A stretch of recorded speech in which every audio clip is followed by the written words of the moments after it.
গল্পের বাক্স বাই রোমানা নুপুর চ্যানেলে আমি রোমানা নুপুর আপনাদের পড়ে শোনাচ্ছি নিমাই ভট্টাচার্যের লেখে একটি উপন্যাস পিয়াসা। আজ শোনাব উপন্যাসটির দ্বিতীয় পর্ব।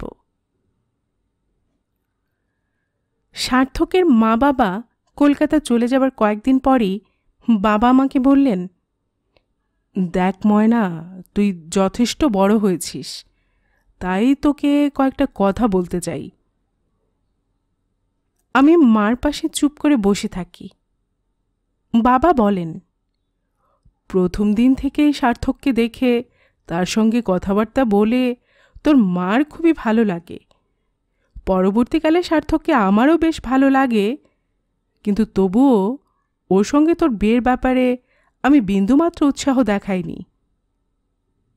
উনি একটু থেমে আবার বলেন, শুধু শাহানার মা বাবার কাছেই না, আইআইটির 3-4 জন অধ্যাপক ছাড়াও হোস্টেলের নানাজনের কাছে আমি খোঁজখবর নিয়ে জেনেছি সার্থক সত্যি ভালো ছেলে।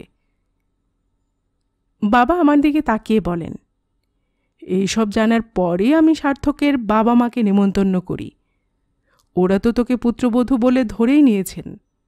তবু বলবো, তুই নিজে ভাবনা চিন্তা করে আমাদের জানাবি এই বিয়েতে তোর মত আছে কি না। তোর সামান্যতম দ্বিধা থাকলে আমি কখনোই এই বিয়ে দেব না। পরে আমি মাকে বললাম, মাসিমা মেসোমশাই ঠিক শাহানার মতোই আমাকে ভালোবাসেন। সার্থক বা তার মা বাবার ব্যাপারে বিন্দুমাত্র দ্বিধা থাকলে ওরা কখনোই এই বিয়ের ব্যাপারে এতটা উৎসাহী হতেন না। মা বললেন, সে তো 100 বার সত্যি। তবে ভবিষ্যতে আমার কপালে কি আছে তা তোমরাও জানো না, আমিও জানি না। ভবিষ্যতের কথা আর কে বলতে পারে, কিন্তু তবু বলছি, তোর বাবার আর আমার স্থির বিশ্বাস তুই সুখী হবি। আজ এই নার্সিংহোমে শুয়ে শুয়ে পিয়াসাকে 2 চোখ ভরে দেখতে দেখতে আমি মুক্ত কণ্ঠে স্বীকার করব, হ্যাঁ, সত্যি আমি সুখী হয়েছি। বিদ্যা, বুদ্ধি, খ্যাতি, যশ, বিষয়, সম্পত্তি মানুষকে সুখ দিতে পারে, কিন্তু সুখী করতে পারে না। সামাজিক মর্যাদা দিতে পারে, কিন্তু আপামর সাধারণের ভালোবাসা দিতে পারে না। শারীরিক স্বাচ্ছন্দ্য দিতে পারে, কিন্তু আনন্দ, আত্মতৃপ্তি দিতে পারে না। এই সংসারে যে মুষ্টিমেয় মানুষ সুখী, 5 জনের ভালোবাসায় ধন্য, আনন্দ, আত্মতৃপ্তিতে পরিপূর্ণ, আমি তাদেরই একজন। আমি মনে মনে পরমেশ্বরকে 100 কোটি প্রণাম জানাই আর সর্বান্তকরণে প্রার্থনা করি আমার এই সদ্যজাতা পিয়াসাও যেন সুখী হয়। সেই ছোটবেলা থেকেই আমি ভোরবেলায় ঘুম থেকে উঠি। পূবের আকাশে একটু আলো দেখা দিতে না দিতেই ঠাকুমা আমার মুখের উপর মুখ রেখে আদর করে রাখতেন। ও দিদি, ওরে আদরিনি, উঠবি না? দেখ দেখ কত পাখি ডাকছে, বাইরের দিকে তাকিয়ে দেখ, আকাশটা কি সুন্দর দেখাচ্ছে। আমার ঘুম ভেঙে যাবার সঙ্গে সঙ্গে আবার ঠাকুরমার কোলে শুয়ে পড়তাম। ঠাকুমা আমার মুখে মাথায় হাত দিয়ে আদর করতে আপন মনে গেয়ে উঠতেন, শুধু তোমার বাণী নয় গো হে বন্ধু, হে প্রিয়, মাঝে মাঝে প্রাণে তোমার পরশখানি দিও। আরও 2-1 লাইন গেয়ে ঠাকুমা থেমে যেতেই আমি বলতাম, ব্যাস শেষ হয়ে গেল, এত ছোট গান। ঠাকুমা একটু হেসে বলতেন, না রে দিদি, শেষ হয়ে যায়নি। উনি মুহূর্তের জন্য থেমে বলতেন, আমি আর জানি না। কেন জানো না? আমি কি গান শিখেছি? নেহাত বাবা শান্তিনিকেতনের আশ্রমে চাকরি করতেন বলে ওখানে কয়েক বছর পড়াশোনা করার জন্যই কিছু কিছু গানের 2-4 লাইন এখনো মনে আছে। তখন না, একটু বড় হবার পর জেনেছি ঠাকুমার বাবা শান্তিনিকেতনে রবি ঠাকুরের স্কুলে পড়াতেন। ঠাকুমা বছর 5 ওখানে পড়াশোনা করেছেন। তারপর কালাজ্বরে ঠাকুমার মা মারা যাওয়ায় ওর বাবা ওখানকার চাকরি ছেড়ে শ্রীরামপুরে চলে যান। আমি প্রশ্ন করি, তোমার মা মারা গেলেন বলে তোমার বাবা ওখানকার চাকরি ছেড়ে দিলেন? ঠাকুমা উত্তর দেন, না ছেড়ে উপায় ছিল না। কেন? তখন আমার বয়স 12, ছোট বোন ঠিক 8, আর ভাই মাত্র 4.5 বছরের। উনি একটু থেমে বলেন, বাবার পক্ষে তো চাকরি বাকরি করে সংসার সামলানো সম্ভব ছিল না, তাই তো উনি আমাদের 3 ভাই বোনকে নিয়ে বড় জ্যাঠামশাইয়ের ওখানে গেলেন। আমি চুপ করে থাকি। ঠাকুমা মুগ্ধ দৃষ্টিতে দূরের আকাশের দিকে তাকিয়ে বলেন, আমার জীবনের সবচাইতে আনন্দের দিনগুলো শান্তিনিকেতনেই কেটেছে। ওখানে না থাকলে আমি জানতেই পারতাম না ঈশ্বর এত ঐশ্বর্য আর আনন্দ চারদিকে ছড়িয়ে রেখেছেন। উনি দৃষ্টি ফিরিয়ে আমার দিকে তাকিয়ে একটু হেসে গেয়ে ওঠেন, আকাশ ভরা সূর্য তারা, বিশ্বভরা প্রাণ, তাহারই মাঝখানে আমি পেয়েছি মোর স্থান, বিস্ময়ে তাই জাগে আমার গান। 2-1 মিনিট চোখ বন্ধ করে ঠাকুমা কি যেন ভাবেন, তারপর বলেন, দেখ, শহরের মানুষ বিএ, এমএ বা ডাক্তারি ইঞ্জিনিয়ারিং পাশ করেও সংসার বলতে বোঝে বাবা মা, ভাই বোন, ছেলে মেয়ে। এর বাইরের জগতের সঙ্গে তাদের কোনো সম্পর্ক নেই। আমি ঠাকুরমার কথা কিছু বুঝি, কিছু বুঝি না, কিন্তু ওকে প্রশ্ন করতে পারি না। আমি অবাক হয়ে ঠাকুমার দিকে তাকিয়ে থাকি। ঠাকুমা একটা চাপা দীর্ঘশ্বাস ফেলে বলেন, গুরুদেবের কৃপায় আমরা শিখেছি। না না, আমাদের সংসার এত ছোট না। এই আকাশ বাতাস, সূর্য তারা, নদী নালা, গাছপালা, পশু পক্ষী নিয়ে যে বিশাল সংসার, আমরা সেই সংসারের বাসিন্দা। উনি একগাল হাসি হেসে বলেন, সত্যি করে বলতো দিদি, এই ভোরবেলায় পাখির ডাক শুনলে মনে হয় না ওরা আমাদের কত আপন, ওরা আমাদের কত ভালোবাসে? আমিও খুশির হাসি হেসে বলি, হ্যাঁ ঠাকুমা, ঠিক বলেছ। পাখির ডাক শুনলেই মনে হয় ছুটে ওদের কাছে চলে যাই। এই নার্সিংহোমের পাশে পার্ক। আমার কেবিনের দক্ষিণের জানলার ওপাশেই একটা বিশাল মেহগনি গাছ। এই গাছে যে কত শত শত পাখি থাকে তা আমি জানি না, তবে রাতের অন্ধকারের মেয়াদ শেষ হবার আগেই ওরা আলোর বন্দনায় মেতে ওঠে। হ্যাঁ, ওই শত সহস্র পাখির কলকাকলিতেই আমার ঘুম ভেঙে যায়, আর বারবার শুধু ঠাকুমার কথা মনে পড়ে। এখন এই সময় ঠাকুমা আমার পাশে থাকলে বোধহয় গেয়ে উঠতেন, রাত্রি এসে যেথায় মেশে দিনের পাড়া বাড়ে, তোমার আমার দেখা হলো সেই মোহনার ধারে। আমি কিছুতেই শুয়ে থাকতে পারি না। ঘুমন্ত পিয়াসাকে বুকের মধ্যে জড়িয়ে ধরে জানলার সামনে দাঁড়াই। দুচোখ ভরে দেখি, অন্ধকারের পাতলা ওড়না সরিয়ে সম্রাট আদিত্য বিশ্ব প্রকৃতির সমস্ত ঐশ্বর্য আমাদের চোখের সামনে মেলে ধরছেন। ঠাকুমা ঠিকই বলতেন, দেখ দিদি, এই সাত সকালে শুধু কয়েকটি মুহূর্ত ঈশ্বর তার ঐশ্বর্যময় রূপ নিয়ে আমাদের সামনে আত্মপ্রকাশ করেন।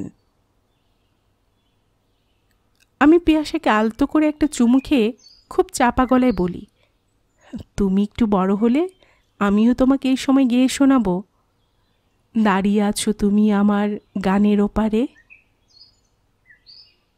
হঠাৎ সিস্টার এসে পাশে দাঁড়াতেই আমি গান থামিয়ে হেসে ফেলি। সিস্টার একটু হেসে বলেন, মেয়েকে গান শোনাচ্ছিলেন?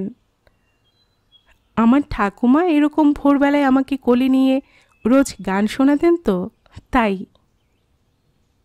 উনি আমার দিকে তাকিয়ে বলেন, নাইট ডিউটি দিতে সত্যি বড় কষ্ট হয়, কিন্তু ভোরবেলায় ডিউটি রুমের জানলায় দাঁড়িয়ে পার্কের দিকে তাকিয়ে আর হাজার হাজার পাখির ডাক শুনে যেন সব দুঃখ কষ্ট দূর হয়ে যায়।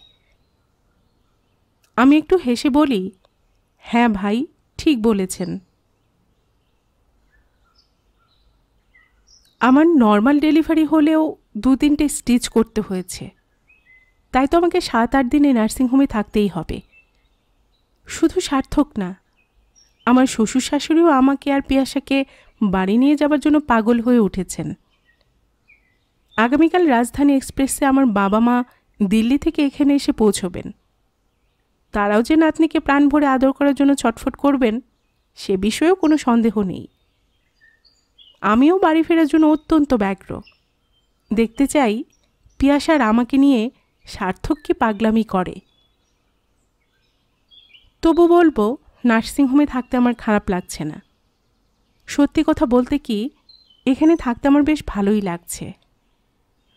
মর্নিং আর আফটারনুন শিফটের সিস্টাররা কখনো আমার জন্য, কখনো পিয়াসার জন্য হরদম আমার এই কেবিনে আসা যাওয়া করলেও আমার খেয়াল খুশি মতো ভাবনা চিন্তা বা মেয়েকে আদর করে যে অফুরন্ত স্বাধীনতা ও সুযোগ এখানে পাচ্ছি তা বাড়িতে পাওয়া সম্ভব নয়।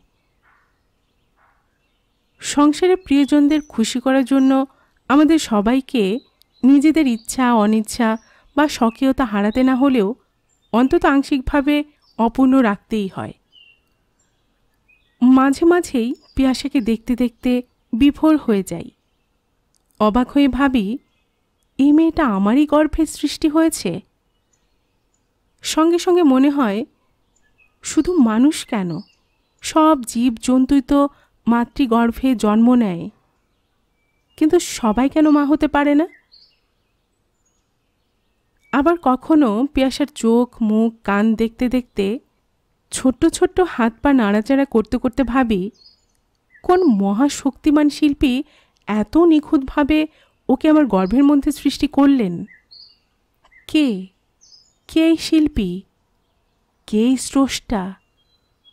তিনি কি ভগবান? জানি না, তবে জানি শুধু স্বামী স্ত্রীর মিলনেই সবসময় সন্তান হয় না।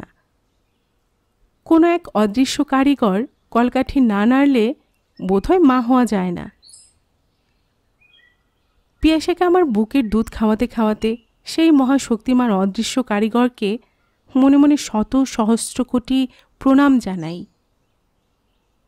শুধু পিয়াসাকে না, আমি নিজেকে দেখেও বিস্মিত হই। সিস্টাররা না থাকলে আমি কখনো কখনো অবাক হয়ে নিজের বুকের দিকে তাকিয়ে থাকি।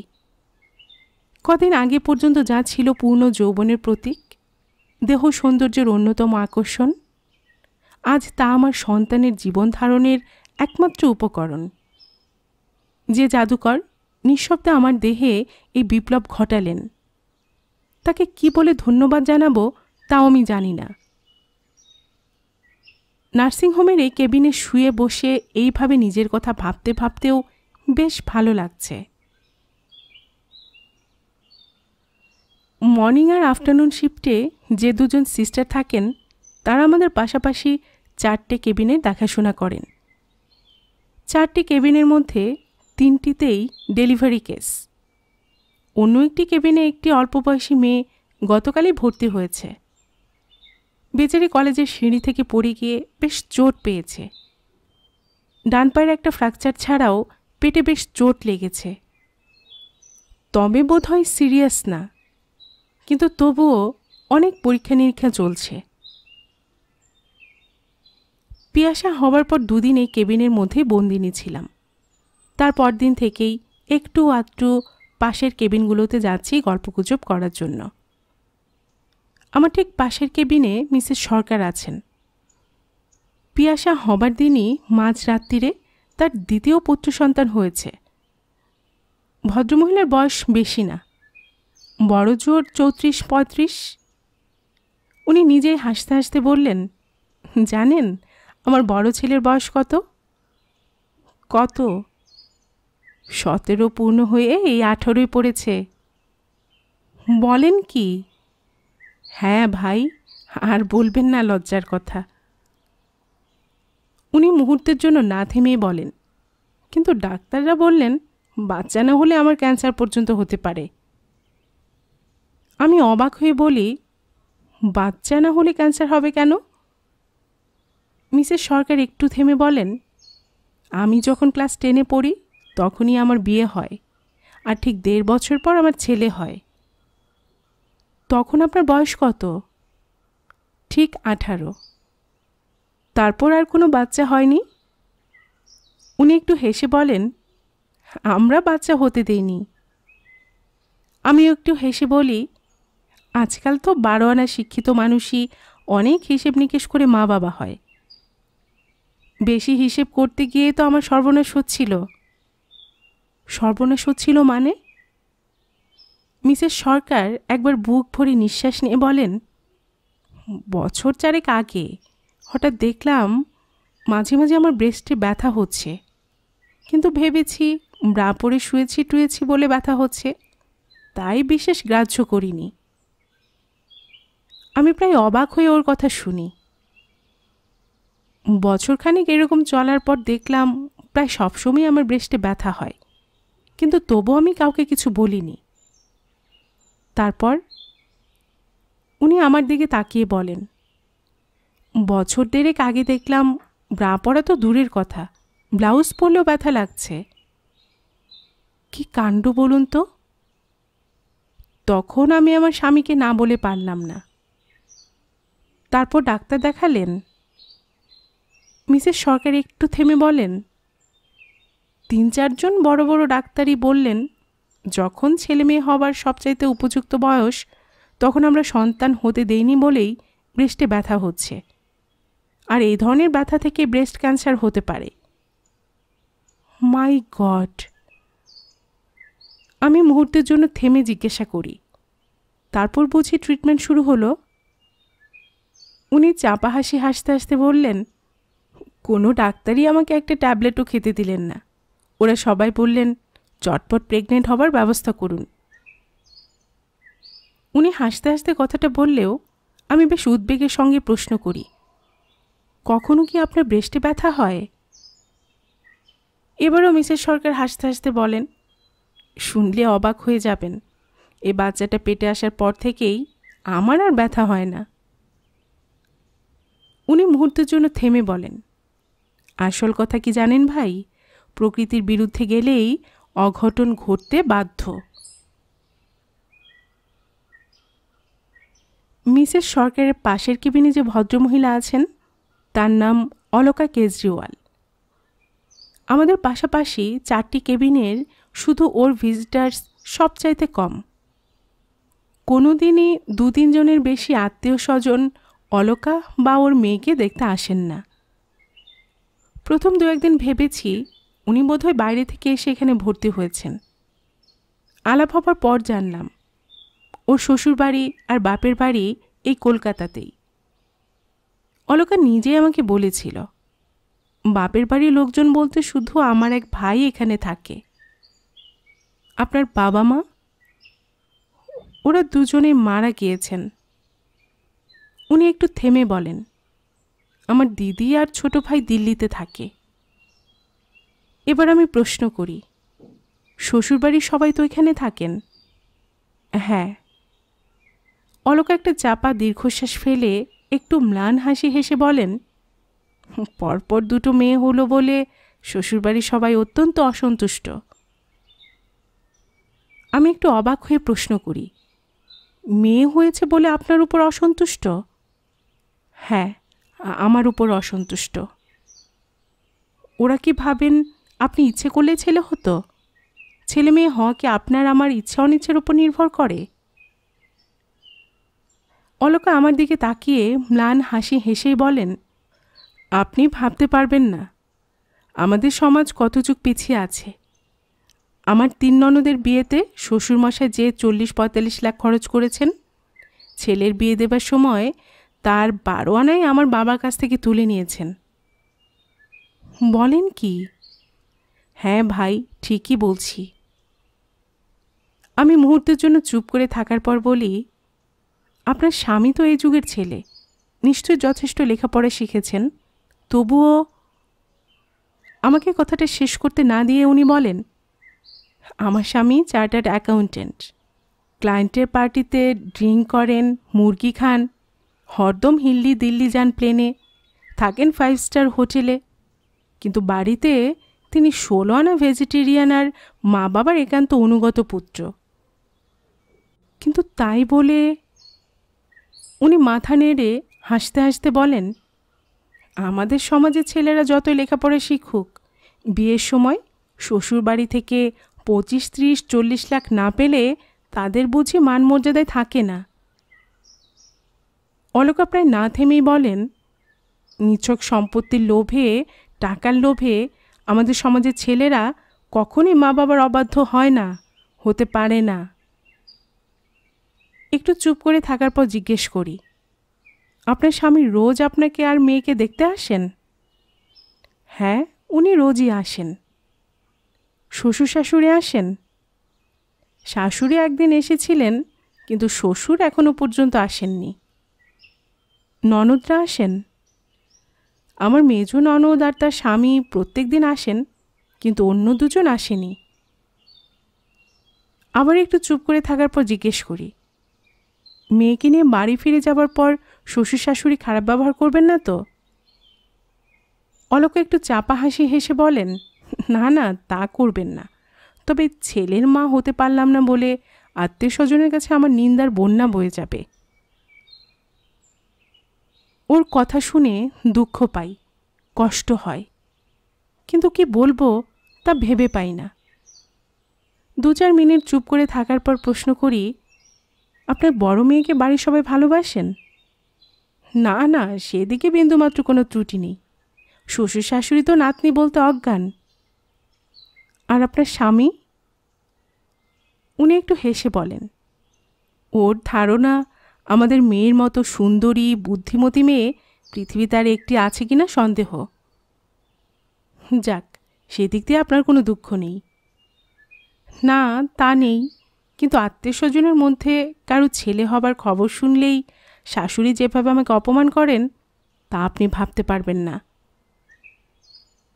অলকা মুহূর্তের জন্য থেমে বলেন, নিজে 3-3টে মেয়ের মা হয়েও উনি কেন যে আমাকে এভাবে অপমান করেন তা ভেবে পাই না। আমি উঠে দাঁড়িয়েই একটু চাপা হাসি হেসে বলি, আপনি জানেন না, মেয়েরাই মেয়েদের সবচাইতে বড় শত্রু।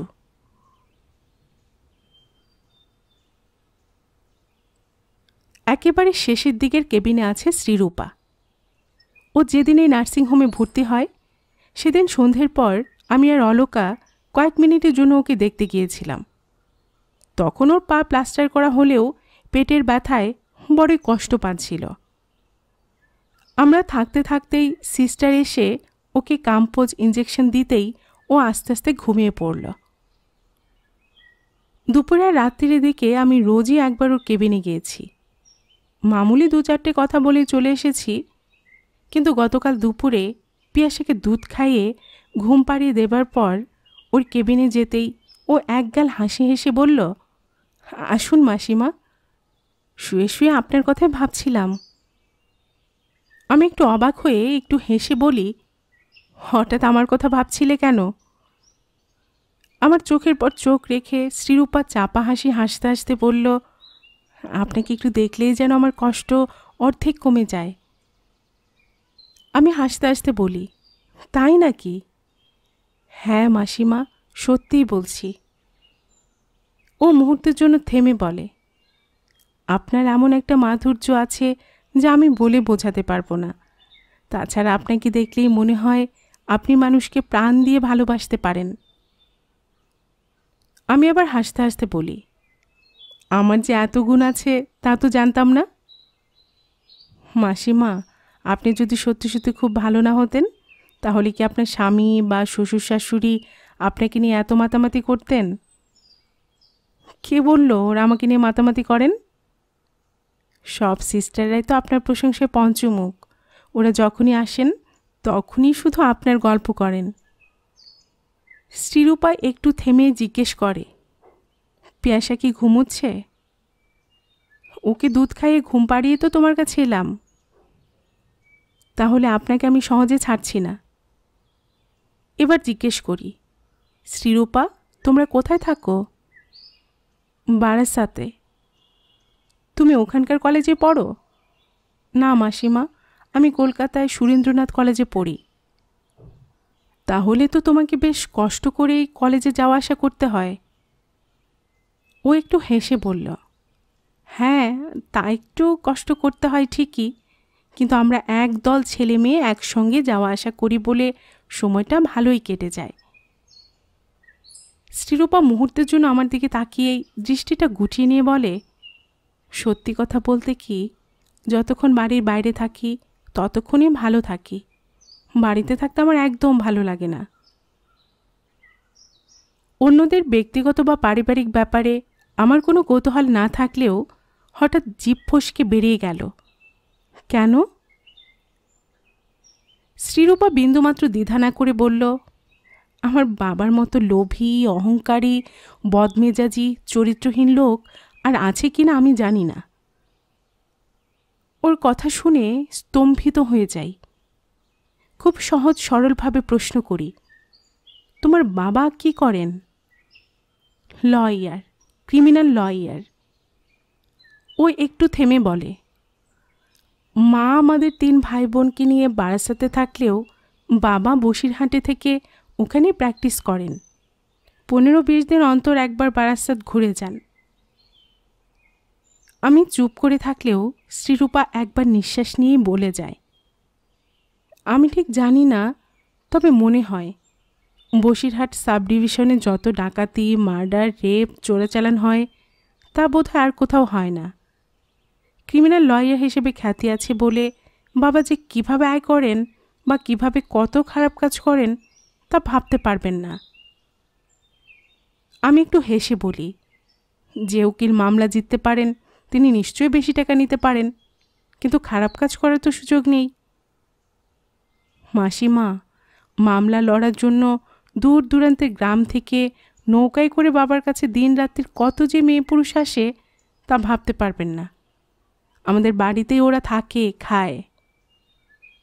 হ্যাঁ, মফস্বল শহরে অনেক উকিলদের বাড়িতেই মক্কেলদের থাকা খাওয়ার ব্যবস্থা থাকে। শ্রীরূপা একটু চাপা হাসি হেসে বলল, মাসিমা, গ্রামগঞ্জের যেসব গরিব মেয়েরা বিপদে পড়ে বাবার কাছে আসে, তারা হাজার হাজার টাকা না দিতে পারলে বাবা কি করেন জানেন? আমি মুখে কিছু না বললেও শুধু জিজ্ঞাসু দৃষ্টিতে তাকাতেও বলল, বাবা রাতের পর রাত তাদের উপভোগ করেন। কি বলছো তুমি? হ্যাঁ মাসিমা, ঠিকই বলছি। ও মুহূর্তের জন্য থেমে বলে, বাবার এই জঘন্য স্বভাবের জন্যই তো মা কখনো আমাদের ভাই বোনকে নিয়ে বসিরহাট যেতে চান না। একটু চুপ করে থাকার পর জিজ্ঞেস করলাম, তোমাকে নার্সিংহোমে কে ভর্তি করলেন? তোমার বাবা? না না, বাবা না, আমার ছোট মামা আর মামি। ও একটু হেসে বলল, এই ছোট মামার মামি আমার মাকে অসম্ভব ভালোবাসেন, শ্রদ্ধা করেন। ওরা আমাদের 3 ভাই বোনকেও অসম্ভব স্নেহ করেন। তোমার বাবা মা তোমাকে দেখতে আসেন? বাবা আসেননি, কিন্তু মা ভাই বোনেরা 2 দিন এসেছে। ও মুহূর্তের জন্য থেমে বলে, ওদের পক্ষে তো রোজ রোজ বারাসাত থেকে আসা সম্ভব না। তোমার ছোট মামা মামি রোজ আসেন? হ্যাঁ, ওরা প্রত্যেক দিন আসেন।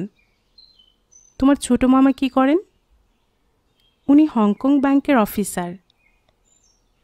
একটু চুপ করে থাকার পর জিজ্ঞেস করি, আর কেউ তোমাকে দেখতে আসেন না? শ্রীরূপা একটু সলজ্জ হাসি হেসে বলল, হ্যাঁ মাসিমা, শৈবাল রোজ আসে। ওর মুগ্ধ সলজ্জ হাসি দেখেই বুঝলাম শৈবাল ওর মনের মানুষ। জিজ্ঞেস করলাম, শৈবাল কি তোমার সঙ্গে পড়ে?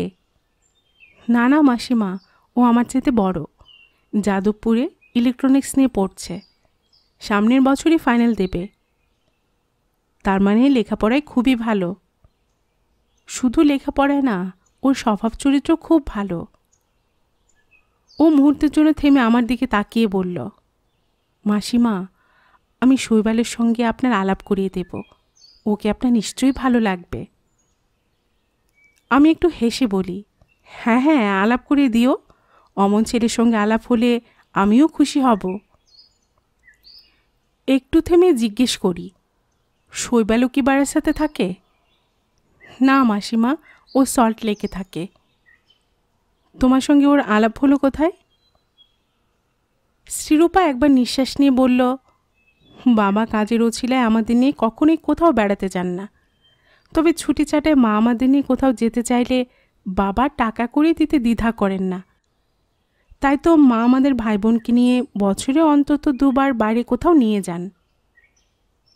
ও একটু থেমে বলে, বছর 3 আগে মা আমাদের নিয়ে দার্জিলিং যাচ্ছিলেন। তখন আমরা যে শেয়ারের ট্যাক্সিতে শিলিগুড়ি থেকে দার্জিলিং যাচ্ছিলাম, শৈবালও সেই ট্যাক্সিতে দার্জিলিং যাচ্ছিল। তখনই তোমার সঙ্গে আলাপ হয়? না মাসিমা, ট্যাক্সিতে যাবার সময় আমি ওর সঙ্গে একটা কথাও বলিনি, কিন্তু ওই ঘন্টার মধ্যেই মার সঙ্গে ওর দারুণ ভাব জমে যায়।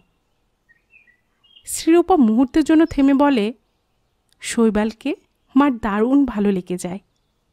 তারপর মা যখন শুনলেন শৈবালের মাত্র 3 বছর বয়সের সময় মা মারা যান, তখন মা ওকে বললেন, বাবা তুমি যদি আমাকে মা বলে ডাকো তাহলে খুব খুশি হব।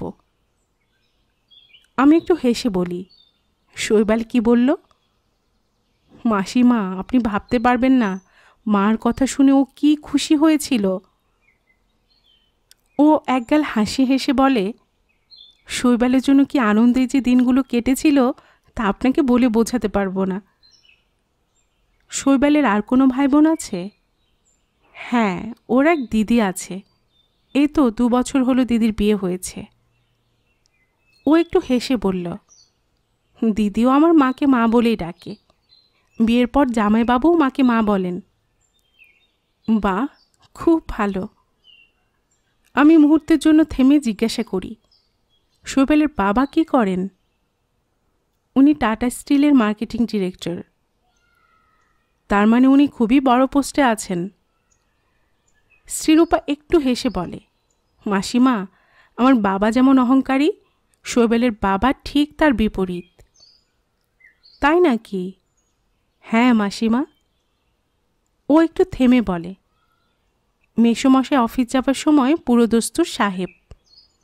বছরে যে কতবার বিদেশ যাচ্ছেন তার ঠিক ঠিকানা নেই, কিন্তু বাড়িতে তাকে দেখলে নিছক একজন সাদা সিধে বাঙালি মনে হবে।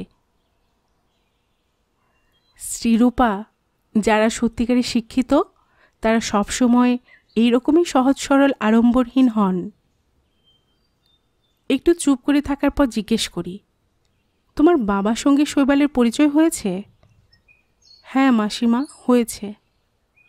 ও মুহূর্তের জন্য থেমে বলে, শৈবালকে বাবারও খুব ভালো লেগেছে। জিজ্ঞেস করি, শৈবাল মাঝে মধ্যে তোমাদের বাড়ি যায়? ও পড়াশোনা নিয়ে এত ব্যস্ত থাকে যে ইচ্ছে থাকলে ওর পক্ষে বারাসাত আসা বিশেষ সম্ভব হয় না। তবে প্রত্যেক মাসে 1-8 বার 2-1 ঘন্টার জন্য এসে মাকে দেখে যায়। তুমি ওদের বাড়ি যাও? মেসোমশাই কলকাতায় থাকলে উনি প্রত্যেক রবিবার আমাদের 3 ভাই বোনকে নিয়ে যাওয়ার জন্য গাড়ি পাঠিয়ে দেন। তাই নাকি? হ্যাঁ মাসিমা। শ্রীরূপা একটু হেসে বলে, ওখানে গেলে যে কি আনন্দে আমাদের সারাদিন কাটে তা বলতে পারবো না। তোমার মা ওখানে যান না? শৈবালের জন্মদিনে যান। ও হাসতে হাসতে বলে, আমার জন্মদিনেও মেসোমশাই আমাদের বারাসাতের বাড়িতে আসবেনি। এবার আমি চাপা হাসি হেসে জিজ্ঞেস করি, তোমাদের বিয়ে হচ্ছে কবে? ও হাসতে হাসতে বলে, বিয়ের আগে তো আমি ওর বাড়ির বউ হয়ে গেছি। একটু অবাক হয়ে বলি, তার মানে? মাসিমা, আমাদের সঙ্গে শৈবালের পরিচয় হবার মাসখানেক আগেই ওদের সল্ট লেকের বাড়ির 1 তলা তৈরি হলেও 2 তলা এখনও তৈরি হয়নি। আমি চুপ করে ওর কথা শুনি। মেসোমশাইয়ের সঙ্গে একটু ভালোভাবে পরিচয় হবার পরই উনি একদিন আমাকে বললেন, মা জননী, আমি বাড়ি তৈরি করলেও তুমি হচ্ছে এ বাড়ির মালিক। এ বাড়ি কীভাবে সাজানো গোছানো হবে তা তুমিই ঠিক করবে। ওর কথা শুনে আমি হাসি। শ্রীরূপা গম্ভীর হয়ে বলে, মাসিমা, মেসোমশাই আমাকে নিয়ে বড় বড় দোকানে গিয়েছেন। আমি যা পছন্দ করেছি উনি তাই কিনেছেন। কেনাকাটার সময় শৈবাল তোমাদের সঙ্গে যায়নি? না না, ও একদিনের জন্য যায়নি। ও প্রায় না থেমেই বলে, মাসিমা, ও বাড়িতে গেলে যা কিছু দেখবেন সবই আমার পছন্দ করা। শুধু তাই না, এখন মেসোমশাইয়ের স্যুট টুটের কাপড় থেকে শৈবালের জামা প্যান্টের কাপড় পর্যন্ত আমাকে কিনতে হয়। খুব ভালো কথা। একটু থেমে বলি, এদিক দিয়ে তো তুমি খুব সৌভাগ্যবতী। মাসিমা, সে বিষয়ে কোনো সন্দেহ নেই। যাই হোক, তোমাদের বিয়ে হচ্ছে কবে? শৈবালের ফাইনাল আর আমার বিয়ে পরীক্ষা হবার পর। তার মানে সামনের বছর? হ্যাঁ। আমি 2-1 মিনিট চুপ করে থাকার পর বলি, বাবার জন্য তোমার যত দুঃখই থাক, বিবাহিত জীবনে তুমি নিশ্চয়ই সুখী হবে। শ্রীরূপা একটা চাপা দীর্ঘশ্বাস ফেলে বলে, মাসিমা, আমার 2 ভাই বোন যতদিন জীবনে প্রতিষ্ঠিত না হচ্ছে ততদিন আমি ঠিক আনন্দে সংসার করতে পারবো না। ও একটু থেমে বলে, আমি কোনোদিন কোনো পরীক্ষায় ফেল না করলেও খুব ভালো স্টুডেন্ট না, মোস্ট এভারেজ। কিন্তু আমার 2 ভাই বোনই অসম্ভব ভালো স্টুডেন্ট। দুজনে সায়েন্স ট্যালেন্ট স্কলারশিপ পেয়েছে। বাহ, খুব ভালো কথা। ও আমার কথা শুনেও শোনে না, বলে, শৈবাল ওদের দুজনকে খুবই ভালোবাসে। তাই মনে হয় ওরা দুজন যাতে জীবনে মাথা উঁচু করে দাঁড়াতে পারে সে ব্যাপারে ও নিশ্চয়ই সাহায্য করবে। নিশ্চয় করবে। ওর ঘর থেকে বিদায় নেবার আগে জিজ্ঞাসা করি, শৈবালের বাবা তোমাকে দেখতে এখানে এসেছেন? উনি তো এখানে নেই, মিডল ইস্ট গিয়েছেন। পরশু ফেরার সঙ্গে সঙ্গে নিশ্চয়ই উনি ছুটে আসবেন।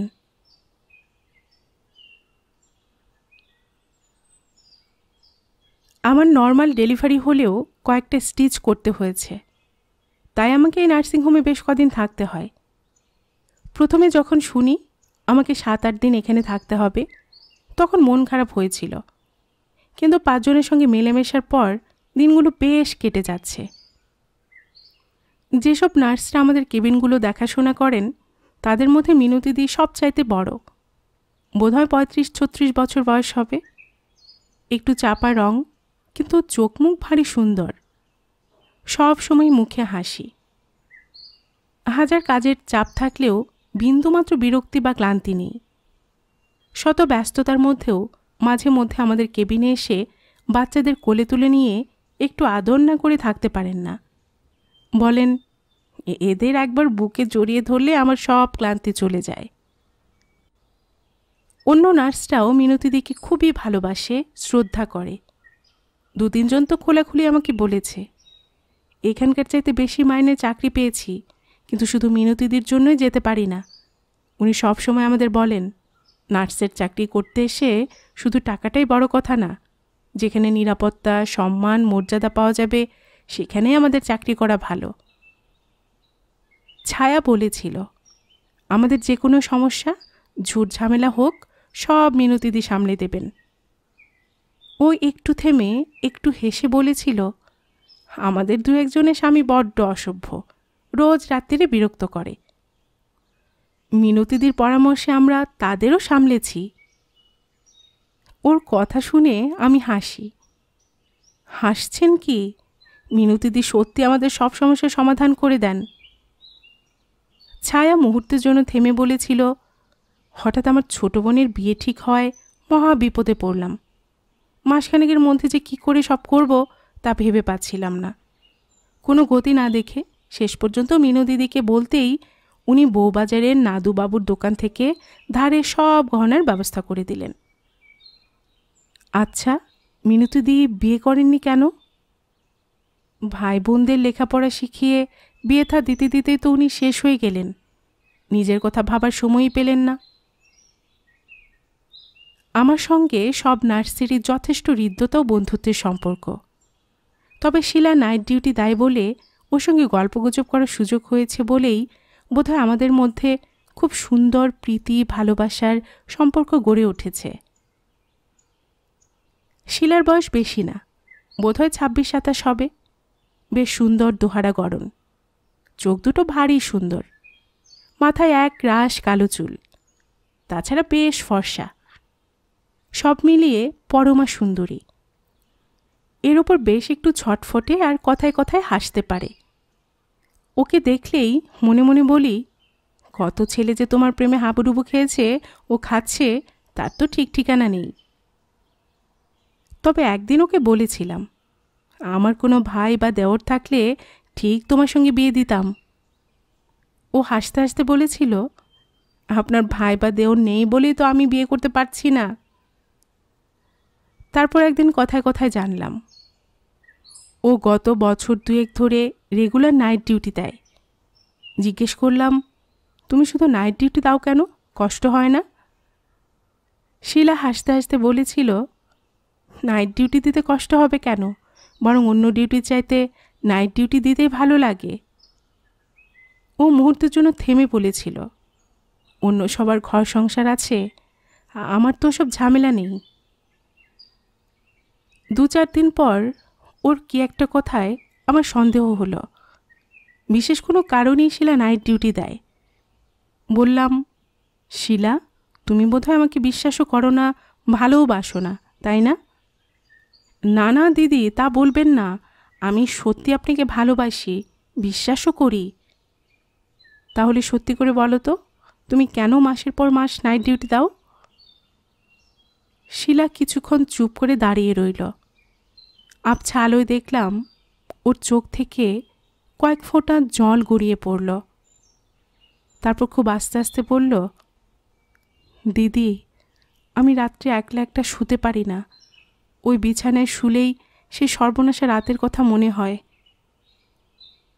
অবাক হয়ে প্রশ্ন করি, সর্বনাশা রাত মানে কি হয়েছিল সে রাত্রে? ও একটা চাপা দীর্ঘশ্বাস ফেলে বলল, প্রণবকে আমি ছোটবেলা থেকে ভালোবেসেছি। অসম্ভব ভালো ছাত্র ছিল। অ্যাপ্লাইড ফিজিক্সের ফার্স্ট ক্লাস পেল। তারপর রিসার্চ করার জন্য ব্যাঙ্গালোরে যাবার আগে আমাদের বিয়ে হলো। ও একটু থামতেই জিজ্ঞেস করি, তারপর? বিয়ের 7 দিন পর ও ব্যাঙ্গালোরে যায়। মাস 4 পর হঠাৎ একদিন ফিরে আসতে দেখি গায়ে বেশ জ্বর, তাছাড়া হাত পায়ের জয়েন্টগুলো ফোলা। শিলা আবার একটু থামে, আবার একটা দীর্ঘশ্বাস ফেলে বলে, ব্লাড টেস্টের রিপোর্ট পাবার আগেই ও চলে গেল। কি বলছো তুমি? হ্যাঁ দিদি, ঠিকই বলছি। ও আমার দিকে করুণ দৃষ্টিতে তাকিয়ে বলল, ওর যে ব্লাড ক্যান্সার হয়েছিল তা আমরা স্বপ্নেও ভাবতে পারিনি। হঠাৎ শিলা হাউ হাউ করে কাঁদতে কাঁদতে বলল, দিদি, ও বোধহয় আমাকে বুকের মধ্যে জড়িয়ে ধরে মরবে বলেই ব্যাঙ্গালোর থেকে এখানে এসেছিল। আমি শুধু পিয়াসাকে নিয়ে নার্সিংহোম থেকে বাড়ি ফিরলাম না, আমি আরও অনেকের সুখ দুঃখের অংশীদার হয়েই ফিরে এলাম।